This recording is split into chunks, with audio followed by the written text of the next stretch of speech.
Worth it po lahat ng pagod. Thank you. So updates muna tayo para sa PNP Recruitment 2026. Siyempre partner, alamin natin yung mga pumasa sa BMI at saka sino yung magpe-perform para sa physical agility test ng 2026 quota. So sino nga ba yung ating bagong PRSU NCR? Okay, makakausap po natin si Police Colonel Arnel De Jesus. Siyempre, ang NAPOLCOM representative na si Attorney Ray Delgado.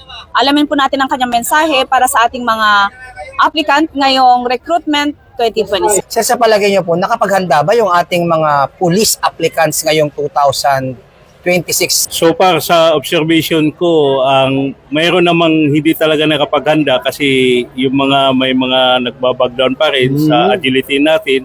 Pero sa nakikita ko, ito yung mga first timer. Yung mga talagang nag-excel talaga sa agility ay yung mga second timer o talagang may pinagandaan talaga nila sa darating nitong recruitment. So sir, sa kabuuan sir, ilan po ba yung pumasa sa ating body mass index sir? So sa kabuuan natin, mayroon tayong 2,132. Sama dito yung regular at saka attrition quota. So sir, doon naman po sa physical agility test, ilan po yung kabuuan na nag-perform na mga pumasa galing po sa BMI sir?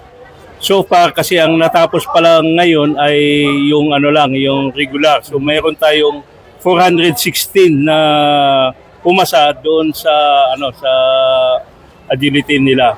Ngayon pa lang magi-start din yung yung Southern Police District. Kung matatapos ito ngayong araw, yung kabuuan ng mga Southern Police District. Gusto kong pasalamatan dahil full force kami dito. Nandito yung presence ni Vice Chairman, si Attorney Delgado, Vice Chairman namin sa Regional Screening Committee. Nandito rin yung full force din yung mga RMDO. So nandito rin yung taga-RMFB na nakadiay sa atin para tumulong, para mag-assist dito, mag-facilitate sa amin. So taga-IMIG, andito rin yung taga-IMIG kasi kailangan din yung presence sa mga taga-IMIG para makita nila yung performance o yung mga pag may negative pa silang nakikita at least nakakapag salita sila. Ako po, si Police Chief Master Sergeant Mauricio Bonilla Ruiz. At ako naman po si Patrol Woman Ronalyn Tanggiak. Alagad ng batas, tagataguyod ng balitang pulis.